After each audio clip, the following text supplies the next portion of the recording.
Michelle Obama saying that museums are for white people. What's the point of this? Yeah, she said, but when I was young, I would walk by museums, but I would know that's not for me. I'm not allowed in places that people don't want me. And black people to this day, museums, they know that that's not just for them. It's ridiculous. Why play the race card over something like that? First Lady Michelle Obama gave a speech on Monday that was supposed to be celebrating the opening of a new museum. It was a dedication, a $420 million dedication for a new building at the Whitney Museum in New York City on Monday.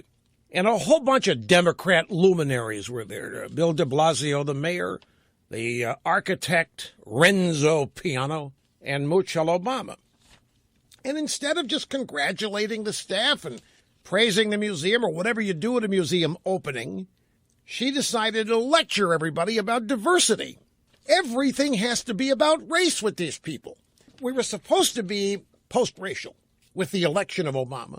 We're supposed to have put all that behind us. His election was supposed to mean something. It was supposed to signify that we had overcome and gotten past the original sin of slavery. And instead, as I knew would be the case, it's gotten worse by design. And this is one of the reasons why. Here, her husband is president, first African-American president in our history. And instead of lauding this new museum and whatever, these effete snobs that these museums do, to take the occasion here to widen the racial gap, she said museums and concert halls just don't welcome non-white visitors, especially children, the way they welcome white people. You imagine being in the audience for this? I mean, even if you're a committed liberal, you don't want to hear this stuff all the time, I wouldn't think. You hear a new museum dedication, and you want to hear an angry First Lady stand up and start complaining about stuff like this? Speaking at the new Whitney Museum in the Meatpacking District in New York, Michelle Obama said that she grew up thinking that museums were not places for someone who looks like me. No different than if I had a son, he would look just like Trayvon. You see, she said, there are so many kids in this country who look at places like museums and concert halls and other cultural centers, and they think to themselves, well, that's not a place for me, for someone who looks like me, for someone who comes from my neighborhood. In fact, I guarantee you, right now, there are kids living less than a mile from this museum who would never in a million years dream that they would be welcome in this museum. Can you imagine insulting the people who run the museum that you're there to dedicate, all for the purpose of stirring things up in the 7th year of your husband's presidency? Now, here's the thing. Michelle Malkin has this Twitter website called Twitchy, where she curates a bunch of different tweets, subject to subject and person to person. And according to the curation that she did on this, Michelle Obama's remarks went largely unnoticed outside of the event until a local radio host reported on it. Nobody at the event thought a thing of it. But there was a little blurb about it that some local radio host, don't know who, heard about it, and museums as white spaces. The tone of her speech was eerily similar to her husband's remarks during the launch of My Brother's Keeper Alliance in New York City on Monday, in which Obama cites boys and young men of color being treated differently by law enforcement when it comes to stops and arrests. So she was just carrying forward a theme that her husband had laid down earlier in the week. By design, it was a strategy. There is a purposeful effort here to divide the people of this country along racial lines. Make no mistake about it. John Gabriel at Ricochet decided to write about this. And he said instead of merely congratulating the museum staff and praising their mission, the First Lady decided to lecture them about diversity. And one of her claims struck me as quite odd. You see, there's so many kids in this country who look at places like museums and concert halls and blah, blah, blah. It's not a place for me, for someone who looks like me, for someone who comes from my neighborhood. This guy points out that he has been to Chicago. I've been to several Chicago museums on many occasions, whether I was at the Art Institute of Chicago, the Field Museum, Adler Planetarium or the Museum of Science and Industry, the bustling crowds were made up of every ethnicity and socioeconomic status you could imagine. Buses brought in school kids from each neighborhood in Chicago and every suburb surrounding it. And I'm sure a young Michelle Obama participated in similar field trips many times. Meaning, she had to have been taken to museums when she did not grow up on a poor side of Chicago. She was not from the wrong side of town. Or as Johnny Rivers would say, the poor side of town. It's not as if she grew up in poverty, relegated to the South Side's infamous housing projects like some of my friends. This is, again, John Gabriel writing. The First Lady had a thoroughly middle-class upbringing in a stable nuclear family. Her excellent grades got her into Chicago's superb Whitney Young Magnet High School, where she was given one of the finest secondary educations in the state. Did this smart, successful student actually think Chicago's many popular museums were closed to someone who looks like me? For someone who comes from my neighborhood, did she never in a million years dream that she would be welcome in these places? Even though her school must have had field trips to most of them? He writes, I just find this incredibly hard to believe. So why does she continue to identify herself and people like her as oppressed, aggrieved victims rather than strong, capable winners? And you see, folks, that's the question. She wasn't excluded from anything in Chicago, ever.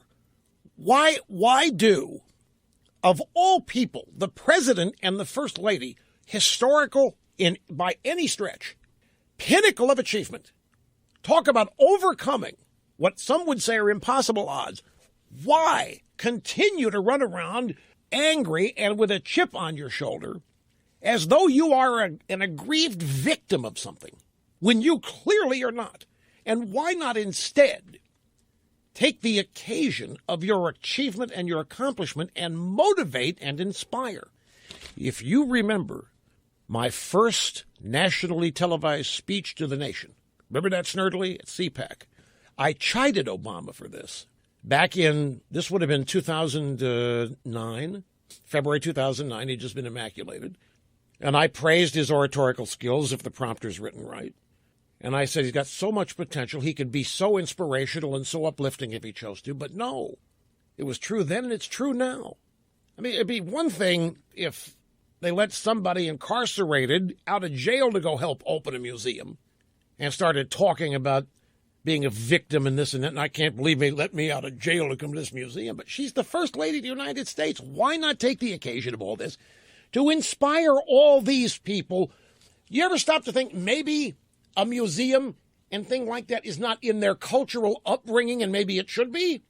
You think maybe the reason they don't go there is because places like that are mocked and laughed at? Well, what's the popular phrase? They're too white? You don't go to a museum. It's too white. Nobody goes there. It's not cool. You talk about a disservice to people. Museums are for white people, not welcoming someone like me, portraying herself and her husband as discriminated against victims. Can you imagine the good they could do with just a positive, mental, inspirational attitude? You realize how they could motivate and inspire people if they wanted to? Why don't they want to do that? They don't, obviously. They need victims. They need a permanent underclass. They need people thinking the deck's stacked against them. They need people who believe they need representation, representatives, people standing up for them because they can't do it on your own. Her senior thesis, if you remember, and I do because I'm me, Michelle Obama's senior thesis, remember where it was? Remember where she went to school? Well, it wasn't East Ovary U. It was Princeton. It was Princeton. It wasn't some place in the sticks. And her senior thesis was all about how out of place she felt there. And Sotomayor had a similar thesis at the same place. And both of them were filled with rage and anger. And there they are there. They are there. They got admitted. They're studying there. They're succeeding there. And their thesis, hers was about how out of place she felt. And it seems to me that Michelle Obama has spent a lot of her time as First Lady complaining about not feeling welcome. And you go back to the campaign, the first time she ever felt proud of her country, right, was when her husband was running for president. Well, yeah, but everybody that lives in the White House calls it a prison. I'm sure they don't look at the White House. I mean, they look at it as a prison because of security and they can't get out of there. But I don't. When she went to Spain, what's that got to do with? Where they welcome her everywhere. That's the point. They welcome her everywhere she goes. And they talk about her as a fashion leader and a fashion plate. They welcome her everywhere. It's a chip on the... just rein it in here, Rush. You're up to the edge already on this. You had to mention White House. Can you imagine what they really think of that place? Well, Obama said it. Michael, what do I think? He made a speech recently and referred to it as a place we and other slaves built. Remember that? Yes, right. It was at Selma. When they're commemorating the anniversary of what happened, the Edmund Pettus Bridge at Selma in the movie. Selma. He did. He started talking about how the White House was built by... He used a personal pronoun somewhere in there. Anyway, so is it any wonder what's going on in Baltimore is going on? Is it any wonder what's happening in Ferguson, Missouri is going on? You should have heard what Snerdley just said to me about Michelle Obama. He said, you're missing the point about Michelle and this white people at the museum. He says, she's really telling us more than anything else what she thinks of lower-class black people. And I said, what do you mean? He said, why do you think they kicked their kids out of Sidwell School when they got to war? They didn't want to hang around with the single-parent black mother kids. I said, no. Obama closed down that school choice business to shore up the teachers' unions in the public schools. He said, well, I don't know. I think they're class conscious. Who isn't class conscious? Especially people that have always aspired to be elites, and then they get there, they think they are. They may think they're too good for others. Is that what you're basically saying? All right, well, I have coming up here, I hope to get to Baltimore, but I've got audio of what she said at the museum. And apparently it's even worse than just when I read it to you.